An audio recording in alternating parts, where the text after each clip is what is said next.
Lisa, what's up, girl? Not much. Thanks for having me here. Thanks for coming. Absolutely. What's the deal? Why'd you come? Why did you drive 5 hours to a hole-in-the-wall gym in Indianapolis? I wanted to meet you guys. Yeah? I seen you on Instagram, and I just wanted to connect with you guys and see what you're all about. And see So what have you done this before, like met an influencer online, you're like, hey, I want to go meet that person? Or is this kind of like one of the more first times, or have you done this before? The only other person I would have met would be Todd Sable from, he used to be in Old School in Pataskala. Cool. So yeah, he would have been the only other person that I've driven more than an hour to go see. So what was I able to do, Jay and I able to do to influence you enough to jump in your car on a Thursday and drive 5 hours here? So I've been listening to a bunch of your podcasts, and for, I don't know, months now, I've been listening to the content that you provide and just the culture that you guys talk about it. I wanted to see it for myself, and I wanted to experience it, basically. Well, I hope your experience thus far is good. It's been great. If not, we ain't fucking putting this video. No, it's been awesome. Everyone I've met so far coming in and out of the gym has been just real Aren't they the sweet. fucking coolest people? They're great. I yeah. mean, everyone's just like, dude, Zach, what about the gym? Like, dude, it's just the people. Yeah. Like, it's really what it comes down to. I opened this gym up with a GHD and a one squat rack and some miscellaneous equipment, and people just kept showing up. And it had nothing to do with the equipment I offered and stuff. It's like, man, there's just something different going on there. And it's the environment they have and the culture that they're creating there. So it's like the people are great. That's what I love most is when guests come here. They're like, yeah, Zach's good. I like hanging out with Zach. He's good. But man, everyone there is so nice. Like that to me means way more than you'd be like, oh yeah, Zach's cool. It really means like whenever the members are able to showcase that. Like people come in here, it's the best part of their day, and I just love being a part of that. It's super cool. I love it. Yeah, I've been in fitness for a couple years, and so I'm all about having a gym culture that is welcoming and, like you said, the best part of your day. Like that's what I look for in a gym. I love it. So what do you do? I actually am a personal trainer at Old School in New Philly. Sweet. And I just got started. I'm like a baby trainer, basically. So, yeah, I've been doing it for a month now and absolutely love it. Yeah. Dude, congrats. Thanks. That's awesome. The beginning stages of coaching is like so much fun because especially a good coach, like they're just constantly pursuing and trying to learn for themselves. Yeah. Where, I think a lot of new trainers get this feeling that like, I don't know if I know enough, am I going to be good enough? That's how I was, Yeah, you're not going to get clients that like, I'm not going to come and be your client. You're going to get clients that are going to be relevant to the information that you already have consumed and the information that you know. So it's not like you're going to get an elite athlete overnight and be like, oh, I got to go train with Lisa because, she's a personal trainer. Now, you're going to develop that over the years. And you're going to be able to create your credibility. So eventually you're going to have that, It's super cool. So when you first start, there's never a reason to be like nervous or whatever. It's like as long as your intentions are pure, and you're trying to help people, that's how you stay in the industry. When people are trying to get like, oh, base trainers, I can make $50 an hour and I can do this. Like, that sounds so great on paper, but that's not how you build retention. That's actually not how you create. At the end of the day, when you're a trainer, you're a brand. Trainers were like the OG building brands, right? Because you had to build a brand around your name and who you are as a person. And that's what attracts people to you. It's not the programming you offer. It's how you react, interact with your clients. Yeah. That's awesome. And how old are you? I'm 23 years old. Okay, sorry, what were you saying?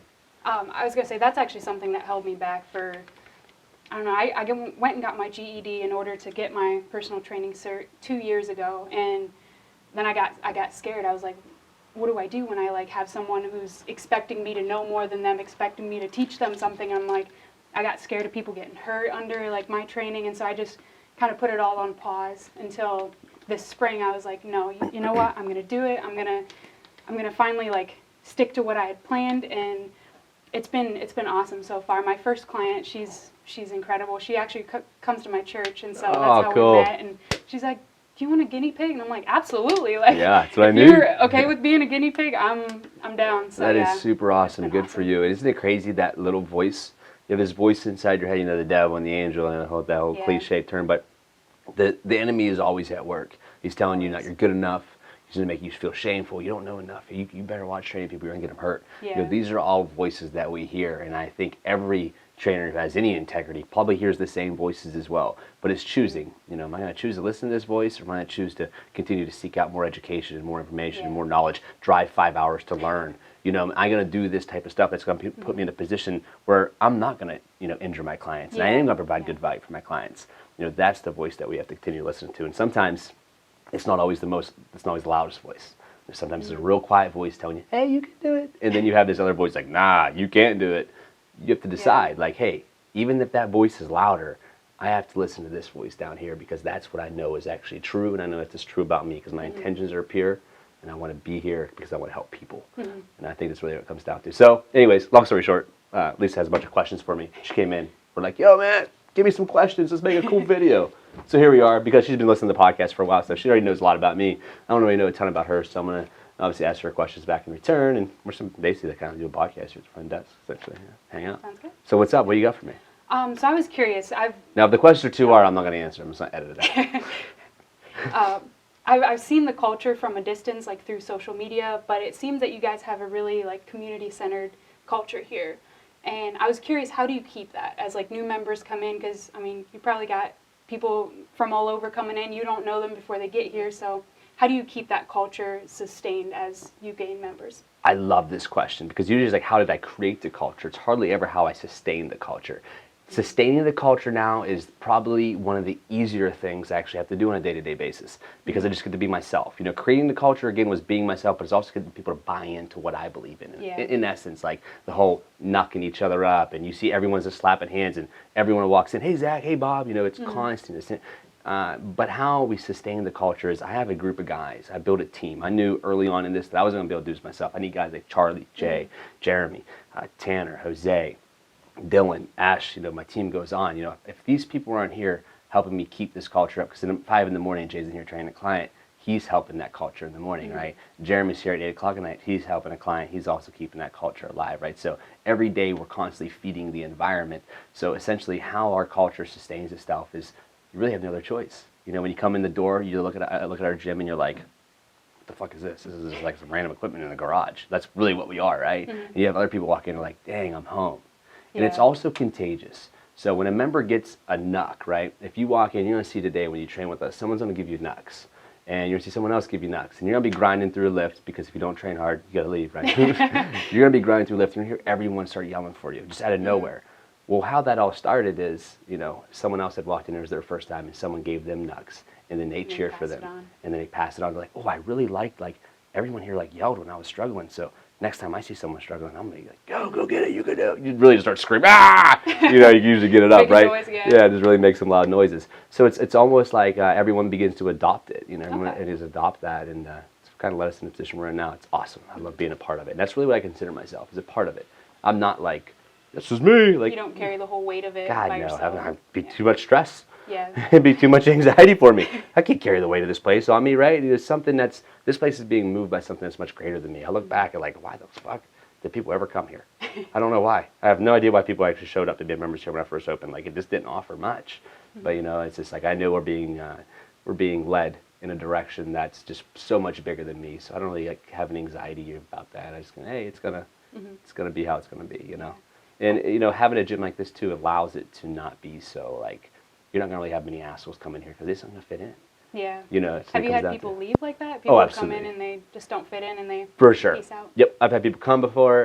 You know, they train for a week or two. Hey man, you know, it's a cool gym, and I can see why people like it. It's just not for me. Totally understand. Okay. You know, totally get it. I'm very understanding as well. Like, I don't try to hold people here. I don't try to like, you know, dictate people. It's like, yeah, well, you signed his contract and you're here forever. Like, I try to be like, no, you know, it's like I understand. I understand your particular situation, and there's sometimes people just need different environments and whatever. I'm in fitness. I'm in this realm, more like strength training personally, but I'm in the realm of helping people, right? So if I realize that my personality clashes with yours and I just can't help you to the fullest, I want you to go to someone who can help you the fullest, because that's what all fitness is about, and that's why we're trainers, is helping people. Yeah. So for me, it's always been really easy. Like, no, go find, hey, and I even recommend out gyms. Like, there's certain gyms in town that, you know, our friends, there's my buddies who own the gyms, and I'm like, there's a gym over here, CrossFit Unbreakable, you know, Unbreakable Athletics, for instance. Like, this might fit you. Jim's a great guy, and, you know, his personality's a lot different than mine. I think you guys would be good friends. And, That's awesome. yeah, and I think it also just, like, builds a lot of integrity, too, with the brand. Yeah. How do you, like, start a program for, like, someone from general population? Like, if you get a new client. Okay, so it depends on their skill level. Okay. That's the very first thing it's going to depend on. It's like, is this person like completely out of shape and they haven't lifted weights, they live on the couch? Because then I'm going to, I want to teach that person initially, like, hey, let's talk about your nutrition. Let's start getting your nutrition penned in, because it doesn't matter how much work we do in here, 70% of it's outside. So if you can't eat well and stuff, you're not going to see the results that you want. And the next thing it goes to then understanding their skill level. So if their skill level is, hey, I'm a construction worker and I see that guy's already pretty strong and he's been like, he knows how to use his body. guys who are roofers, they're climbing up ladders. They have pretty good coordination. They got to carry things, and they're on steep slopes. They're moving around, so it's like they're a little bit more athletic than maybe the guy who sits at the desk all day because they're moving their body more. So it's really going to determine on where the athlete or client stands, and how much work they've essentially been doing in their day-to-day life. It's going to depend on how I'm going to build a program out. But a couple of just quick tips on building programming out from the beginning is I'll start with, we want everyone to deadlift. 80-year-old women, like, well, why? Well, because everyone breaks their back and their hips because they're old and they're Picking up fucking stuff, weak, and they're picking stuff up and they're weak because they're old, and like we have to constantly be building muscle. What is it like? It shows like you have like a 20% chance, 20% longevity if you continually work out as you get older, like of less risk of dying or something crazy like that. I was reading a couple articles on it the other day. Who knows if they're real? But I haven't. It was on the internet. It has to be real. Yeah. But then I'm going to focus on. So I'm going to focus on the hip hinge. I'm going to start developing their legs, and more than anything, though, this is what it really comes down to. I'm developing this in their mind. I'm making them believe that they are capable of achieving, making them believe that, like, hey, I know I've been eating like shit for 8 months, but I can change. Like, I believe in that. When you get someone to believe in themselves, being a trainer is easy. It's the most easiest job you never have because you're just doing something you love. Once you get someone to make that jump to say, I believe in who I am and what I'm capable of. Once their mind's into it, then. Once your mind set, my mom always told me growing up, Zach, you set your mind to something, you'll never fail. And I don't know why she said that. Like, she's crazy to believe in some of the shit that I've done, right, to still be able to believe in me. But she always did. And so when I was opening up Iron Valley Barbell and when I moved to Indy and I lived in the hood, like, all I could think about is like my mom rehearsing that to me. If you set your mind to it, bud, you'll be able to accomplish it. So I just keep setting my mind to it and keep believing in it. And I just try to share that with others, and hopefully they adopt that idea of living as well. I think it's a total way of living. I just believe I can do really anything. If I want to be the president, I can be the president. I just don't like politics. Yeah. I tell everyone that. People look at me Don't crazy. I'm talk about crazy. it. Yeah. I'm like, if I wanted to fly, I would fly. But I'm scared of heights. That's so that's it's so that incredible. self-belief. My mom told me pretty much the exact same thing. I always wanted to know, one thing that I was really good at, that I could just focus my whole life on that one thing. And she didn't give me that. And I was like, come on, just tell me this one thing I'm good at. And she told me, finally, I was like, oh, this is just a cop-out answer. But she was like, whatever you set your mind to, you're going to be great at. And That's I was awesome. like, okay. I was mad at her for saying that for years, probably until, honestly, 2-3 years ago, I realized, oh my gosh, whatever I set my mind to, it's becoming a part of my life. I wanted to be a personal trainer. I had an 8th grade education, and so, I needed my GED first. Yeah. It was hard. It was really freaking hard. After 7 years trying to get a GED, I was like, I thought this was going to be easy. I'm like, oh, I was good in school. Forgot pretty much everything. So wow. I ground through it and did it. Would you mind sharing just a little bit about why you didn't graduate and what was the reason going back? And is that okay for you to share? Yeah, absolutely. So I actually grew up Amish, and in the culture, you don't have Did you hear my Amish podcast? I did. Was that you talking about a second ago? Yeah. Oh my gosh. Yeah. Remember that podcast?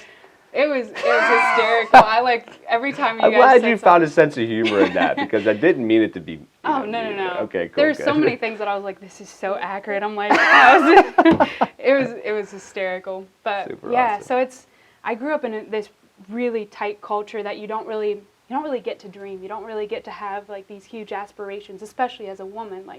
Your job is to find a good husband, keep him, and have kids, and take care of the house. That's it. But I always wanted more. That was never enough for me, and so. And as it shouldn't be. Yeah, and I was you're always destined for more. There's so much more to life than just getting married and having kids and living at home.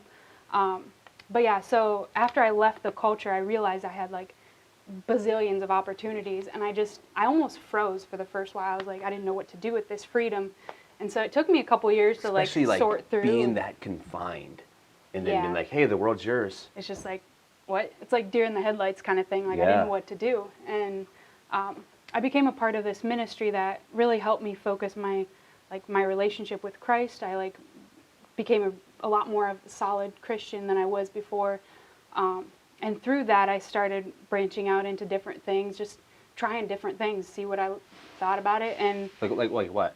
I was really into fitness. So I tried competing as a CrossFitter. Didn't like that. I competed as a powerlifter, and was a little bit more fun. I liked the community that I found there, and so I kind of stuck with that. But I was like, well, I can't just hoard all this information. I want to share it. I want to give it to other people.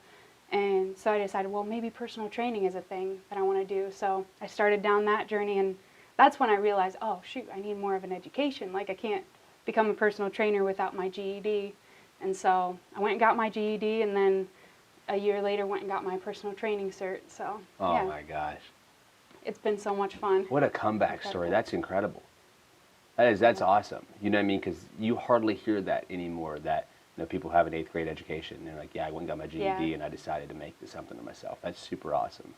So is that like common, I guess, in that culture, like to not continue schooling? Or? For the most part, yeah. There's more and more people are going to get their GEDs after graduating 8th grade, but That's like for the as most far as part, you have to you- go is 8th grade? Is what you're yeah, saying? Okay. yeah, you stop at 8th grade and then you start working. Like, I started working at a restaurant, washing dishes, as I was finishing my last year of school. And so that's basically what you do. You Wow. get a job, start work, and do life like that. So What an it's a very incredibly different. inspiring story. Yeah, thanks for sharing that. That's awesome. Absolutely. That's yeah. super awesome. Yeah. I feel like that's inspiring just for anyone listening to this. Like, no matter what circumstance or situation, man, you're like in 8th grade and you're like, hey, you're working. Yeah. Or, you're starting this now. Like, I feel like there's a lot of people who follow me. I feel like I attract very like-minded people who struggled and have a lot of adversity in their life because they feel vulnerable, and I share that with people. And to be able to just hear these type of stories, I'm like, these are the stories that inspire me. Like, I don't know if I've ever would have did that. You know what I mean? So that's just very inspiring to hear that. Thanks. Yeah. And it's interesting because I never really thought of it like I had a setback. I never thought that like I had less than other people had. Like, I just every time I like wanted something, like my mom said, like if you set your mind to it, you're gonna Giving me achieve cold it. chills. Look at So I this. was Oh like, my gosh. I always just set my mind. You're not to playing what the I wanted. victim. You believe in Yeah. it. That's amazing. That's most definitely something that's distilled in you. That's awesome. Cheers to good moms, huh? Yeah. Absolutely. I'm a drink. Cheers to Whoop. good moms. It's awesome. So I'm just getting started with building like an Instagram account. I've got like 500 follows, if even that. What would Awesome. you recommend to build, not just necessarily my following, but to build relationships Yeah. with Instagram? So I think you're already I know catching you're up. big on that. Yeah, I think you're catching up on a little bit today, yeah? Yeah. A lot of things that I'm doing. So essentially, the first way to build an account, and I'm no like social media expert, right, by any stretch of the imagination. I feel like I'm just a normal guy who just happened to grab some followers because I share a lot of good information, I believe. I know a lot about my craft. And that's something I really credit myself to is I'm talking in terms too when it comes to weightlifting a lot different than a lot of our coaches are talking. And I feel like that has a little bit to do why I've been able to grow my social media following. And I've also been very vulnerable, sharing hardships and struggles with my life. And I don't try to portray myself as something I'm not, even if it's like not like a different person, but even in the moment. Like if I'm having a hard day, I communicate that. If I'm having a good day, I communicate that. So I'm feeling like I'm reaching more people on a real level because I'm being real day to day. Okay. And I also offer multiple personalities. I'm a fucking schizophrenic psycho, right? I have multiple we all personalities, do. like everybody. Exactly. Yeah. Like I have this hype personality that's fucking in your face, and I have this like sitting you down, like talking about Jesus with you, and I have this other one like, yo, fuck that. I'm so all over the place, and I feel like it's just okay to share that because I feel like we're all kind of that way. Yeah. That's one way I think that's going to attract people. Another way is just communicating with people in your community. You start getting to know Okay. people. Get out, like if you see people, like I like to click the area tag, and I start Oh, okay. liking people's stuff who work out or whatever. Like, yo man, I see you're training, and I really like what you're about. If I like the content they post, I don't force it. If I like, let's Yeah. meet up for coffee. I'll buy. Okay. Let's meet up for people with coffee, and next thing you know, we're following each other on social media, and becoming friends. They're talking about me, I'm talking about them, and just help grow each other. That's another way. Okay. Hopping on people's stuff. If you like their content, like it, and share it, whatever it might look like, if it's good content, which also can help grow your following because they're end up liking your stuff and Yeah. sharing your stuff as well and following you, and that helps grow it. But like my following on Twitter's grown exponentially this year because I've been focused on that platform a lot more in relation to Instagram because I'm having a lot more Okay. fun on Twitter.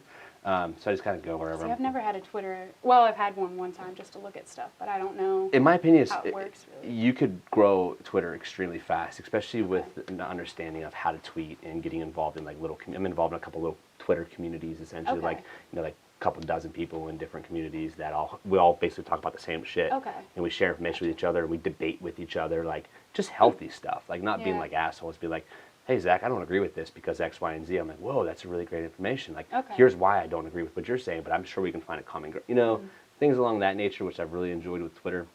But when it comes back to Instagram, talking about the Instagram and Twitter, I am very proactive with my following. Okay. Meaning, like, just today alone, I've probably sent out at least 100 messages. And it wasn't just 100 different people, it might have been like 30 or 40 people, but I'm communicating with them directly. Like today, I'm sending out some free ebook I'm sending out a free ebook for people who, like, I did a giveaway on ebooks. Oh, okay. So I sent out Gotcha. like half a dozen ebooks. And I also have a free PDF on vertical, increase your vertical and increase your squat and Okay. deadlift. I'm sending that out for free. So I'm hitting people up. But hey, if you want this ebook, tag a friend. I'm gonna send it out to you. And I send it out to Okay. you, and it also gives them an opportunity to try my programming. A lot of people are like kind of reluctant, nervous in a sense, like buy a $30 product. And I know it's a great product, but I'm like, hey, let me just offer you more value to show you. Like, here's Until they something buy for into free. it, and- Like, I'm not nervous or afraid to give anything up front first, offer any value. Like, everyone's like, man, you keep on giving all these tips, you're never gonna be able to have anyone pay for your stuff. I'm like, nah, bro, you have no idea. Like, Yeah. that's not a big deal to me. I'm constantly trying to give value, because when it comes down to it, fitness is individualized. So I continue to give all this content. I know it's gonna help people, but I can help you a whole hell of a lot more if you show up here and work out Yeah. with me. You know? Absolutely. So it's just like, it's never really been a scarcity mindset for me. It's always been an abundance mindset. So I try to offer a lot of value, and I communicate. The people are already following me. The people are liking my pictures, and on a consistent basis, hit them up, no agenda. Hey, what's up? Hey, nothing, man. I'm just chilling. What are you up to? Like, thanks so much for DMing me. Whatever it might look like. Yeah. And I'm just like, I just kind of like, I'm thankful for that, right? I'm like really appreciative that people view me as like, hey, I'm a big fan, Zach. And sit there, I'm like, well, fan of what? Like, I understand like who I am and stuff. I get that, and I'm very thankful for that. But I immediately try to speak, thank you, I appreciate that. But I try to get into the getting to know the person. Like, hey, how's training going? Anything I can help you with? Just offer them some value. And it's crazy. More times than not, it comes back to me. They end up buying a hat or a shirt or an ebook, and that's cool. That's all fine and dandy. But what I really like about it is when I'm walking around downtown Indy, someone's like, yo, Zach, come on, what's up, man? They run up and they chat with me, and People know you. And, I have more friends. I'm like, what a cool experience just to be alive, and people know you, and they're nice to you, and you're nice to them. Speak kind, right? Yeah. So that's kind of how I do things. Like I said, there's much better ways, I'm sure, to build your social media following. Like I said, my Instagram's been pretty stagnant. I went like 12,000 this year. I think I'm at 12,700. So maybe 700 followers added to my Instagram. But like, you see some big influencers, they're like getting thousands and thousands a week, right? So it's like, I'm not killing it on a level like that, but I'm killing it on the level that I want to be at, to be able to have that transparency and that communication with my following. So a lot of it, I think, determines on, what you're kind of looking to get out of it as well. I tell this to everyone, I didn't open up Iron Valley Barbells to get rich off gym memberships. Like, care less. Yeah. Care less how much money I make on gym memberships. As long as I keep the lights on, I'm good. And I think, kind of having that mindset is kind of pushed me in the direction that I'm in now. Yeah, I've definitely noticed, like you said earlier, we met through Instagram, and that was one of the first things. I was like, oh, he like messaged me back, and all I did was I posted something about your podcast, I think, that I was listening to, and I just thought that was really cool, like an opportunity to then be able to start a conversation, and for now me to drive all the way out here and to like Yeah. meet you guys. So it's just, and Jay started doing the same thing too. When I tagged him, he'd always reply, and it was always just this like, I kind of got this vibe of gratitude and from you guys, and so I think that's an incredible thing to pass on to other people. So. Thanks. Yeah, it is gratitude, because you can listen to any podcast. You can learn from anybody, you know what I mean? And I think that we should always be very specific on who we choose to listen to and who we choose to learn from, because there's a lot of false information, bad information out there. But hell, I'm going to sit right here and I'm going to lie to you. I know I've given bad information. Gosh, I mean, I remember on podcasts being like, saying things that I'm like, I wish I would have said that. You know what I mean? And regretting certain things that I said, but it's like, I'm always just trying to do the best for my space that I'm in right now. And I know there's times where I drop a podcast like, that sucked. And then like you and like whoever hits me up like, dude, this podcast was great. It touched me so much and I really needed this. And I'm like, see, I might think it's bad, but obviously God's got a bigger plan for me. Than So like what you wanted to say maybe isn't what other people needed to hear at that time, and Right. just happened to bring up, yeah. Yeah, it happened to work out. So Yeah. it's just like, yeah, I've really, it's kind of a platform that I've been really vulnerable on and shared a lot of my personal stuff with it. So when people are podcast listeners, I'm like, you know me. You know what I mean? Because Yeah. they're like, you're going to get the real me on the podcast. You're going to get me Yeah. hyped up. You're going to get me drinking some beer sometimes, smoking a cigar sometimes. And you're also going to get me like in a bad mood and upset. Like, I just podcast how it is, you know? So Yeah. it's cool. So how do you not overthink your content before you like give it Oh, I out? just don't Like, think. You just let it Nah, go, roll. I don't care. I love the book, The War of Art. Oh, okay. I heard you talk about that on a podcast Yeah, before, so yeah. it mentions this part in it. It's a writer, right? And he was writing, and he's like, talking about overcoming resistance. And he's like, I woke up, I drank my coffee, I had breakfast, I sat down, and I started writing for 8 hours. Was it good? I don't know. Is it going to matter tomorrow? I don't care. Like, he doesn't care what it was, because he knows the act of doing, he will get better. So it's repetitions for me. Not every rep I hit's going to be the best rep. But if I do 30,000 of them and you do 10, I'm probably going to learn how to do them better, right? Probably, So that's when it comes out to content. Like, when I'm creating my content, I don't overthink it, because it comes down to, like, everyone needs help with certain things. Like, everyone's at different levels of their fitness journey. So sometimes I give content, it's for the high-level athlete. Sometimes I give content for the general health seeker. But it really just doesn't even matter to me when I create the content. It just comes down to, like, hey, I know what my intentions are. I know they're pure. I know I got a good guy on the background portraying me in a good manner, like showing like my best side. My hair don't look that good sometimes. But he's portraying me in a good way. It's good visual content that I can live with. Sorry, just making sure my baby boy's over there. No. So that's why I just want to think of. I don't really think about it much. I don't overthink it really at all when it comes down to it. Now, I do believe if I was more methodical with my content, which is something that we're actually learning, and learning how to like create series, I can generate more like followers. Something that builds on like itself. binge watch YouTube. Yeah. So it's like you can binge watch my content. It's like I'm trying to create more of that, because it keeps people on my page longer, and they're being fed from my information longer. So there's definitely better ways, again, to go about it than what I'm going about it at times. But I go with where my heart's at. Like, I don't really run into any algorithm. I just started posting my Instagram a little bit more in algorithm, where it looks a little bit more, I guess you could say, prettier, right? But it's like I don't even care. Like, if I have a piece of content I feel like this needs to go out, I'll send it out. I don't care, because it's just like, I don't care if it always looks pretty. Like, I feel this, and I feel like someone needs to hear it, so here it is. So Yeah, like I said, definitely could be better something I ways. struggle with, yeah. Could be better ways to do it, but again, it's just how I'm doing it.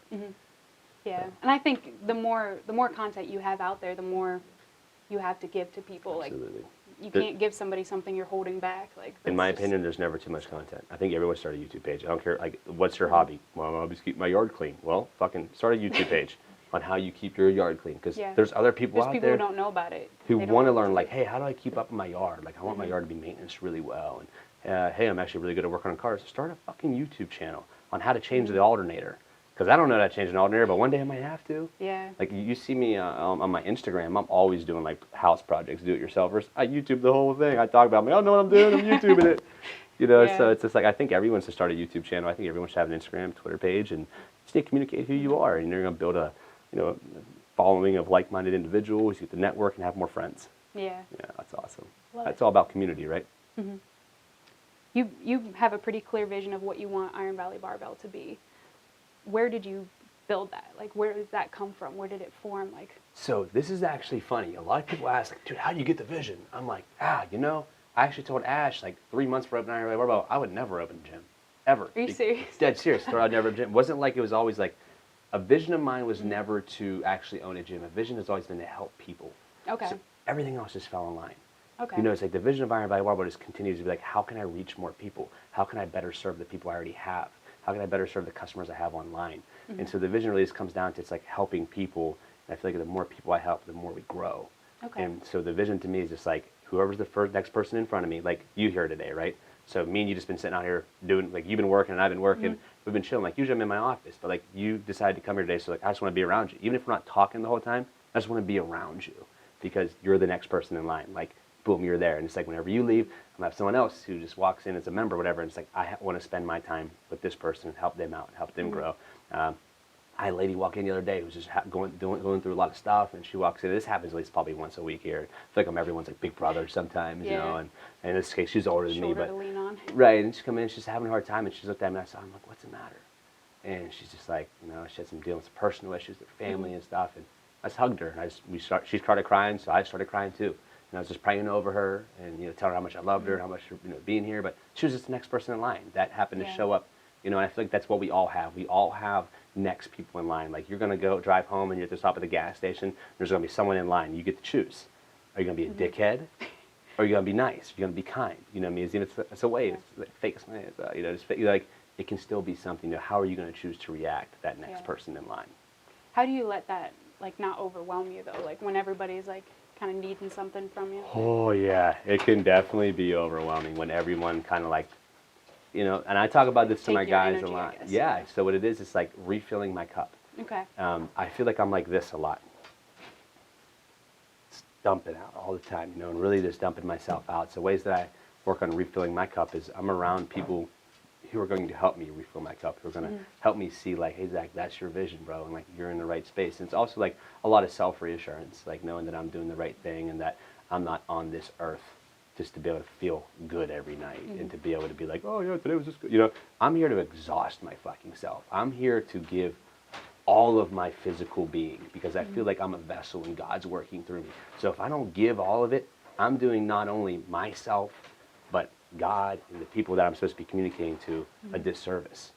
So it's just like, for me, it's just like, I'm supposed to be exhausted. That's what it's all about. Have you found that the more you pour into other people and the more you like share Christ with other people, the more he has people pouring into you? No, No? It's not like that? not always. I wish it was, but it's not always. There's times in my life where like I'll reach out to these guys and I'll say, hey, I need some encouragement. Like how I'm always like, I've had meetings where I'm like, you know, you guys always hear me cheering for you, encouraging you. I need that too from my best friends. I need you guys to tell me how good of a leader I am, how well I'm leading you guys, what you're learning from me. You know, Okay. you know, I need that back in return. I'm not ashamed to ask for it because I need it, and I know they feel it because they'll randomly give it to me. I'm like, I just need more of it during this season of my life right now. And then my guys just overwhelmingly encourage me and support me, or I just call my mom. And she's like, oh, bud, you're the shit. You know, I just call her and she's just encouraged me from the That's time I awesome. get on the phone, you know what I mean? So it's like one of those things, you know, and I feel like, you know, not always, but then again, it's growing. Like I have to understand that, you know, I can't, you know, I feel like we're in this life and, you know, I'm in this walk with Jesus, but I also understand that I have free will and I get to choose, you know, and there's times where I don't always feel like he's there, but I also feel like there's times that, you know, it's kind of like the whole idea was that Peter, when he was walking on the water and then he took his eyes off Jesus, and he started to sink. You know, I think about that sometimes, it's like, but he's not going to let me die. And if he does, you know, die, I guess. And if he does, I know where I'm going, right? But it's almost, it's that reassurance to me. It's just like, even if I don't feel him, he's there. Just keep my eyes fixated on it. Keep my eyes fixated. And that's really what I focus on. How do you like know when you need help, I guess? Like do you like kind of take action before you hit like rock bottom, or do you wait until you're like having a super low day to like ask? I'm more for proactive people? on it now. Proactive, okay. Than I used to be. You know, because I was ashamed a little bit at first to like tell the guys like I need that, you know, because I'm supposed to be that for everybody else. So it's sometimes hard for that, and also it's like a good communication. I armor up, I prepare for battle before I go into battle, kind of thing. So before I hit that all-time low, I need to be chatting with people like, hey, I'm going through a season right now. I'm struggling a lot. You know, if you pray for me, or just like, you know, and there are things like I'm telling guys I'm struggling right now. Like went through a little season this last few weeks. It's been kind of challenging on me. I let my guys know like I'm struggling and stuff, and it's like they're reaching out. How you doing, man? Just thinking about you today, or whatever that might look like. Nice. You know, to me like that, because I kind of like tell them I'm vulnerable. Hey, I'm struggling. Help me out. Like I'm human too. Yeah. And it comes back around. That's definitely something I have a hard time with. I feel like I always have to be the one giving and like helping other people, and I really struggle with asking for help. And honestly, it's just a pride thing. It is. I think pride is the root of all which is evil. hard. Yeah. It is a pride It's thing. really hard you for know, me to admit. And that's something that I really try to focus on because I hold myself. I'm a 720-pound squatter and 465 bench presser, 705 for 4 on deadlifts. Like I'm this strong guy and win these competitions, doing this stuff. Like I love to show people that I'm just weak. I'm a weak person, just like everybody else in this world. We all struggle with something. Yeah. So it's like, why not just let that out? Why hold that and let that just yank on you on the inside and say, hey, you know, it's like I need help just like everybody else. But it's hard, you know, because you can't go to certain people and say that because they're going to talk shit on you. Oh, you see, Lisa's not doing so good. Yeah, like She's squash you down in the dirt. Yeah, she's got to go get counseling. She must be going through a lot right now. It's like, you got to have those people, so you got to be cautious of who you speak to.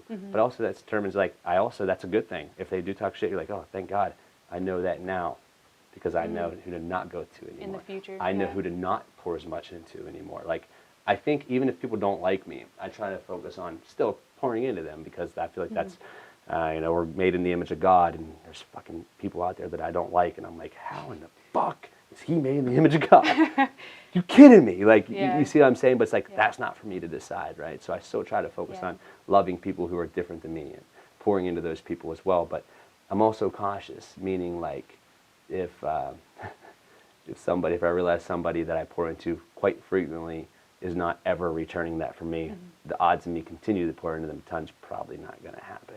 You know, it'll be just more like to the masses. Like if I'm like giving you a lot of individual attention, and then in 6 months I realize that you've just been totally talking shit on me or whatever it might look like, I'll still feed you. I'm not gonna like I'm gonna put you on my shit on Instagram and whatever it is, and you'll see it there. And I feel like that's my way to still be able to support you in a sense. Yeah. But I won't do as much one-on-one communication.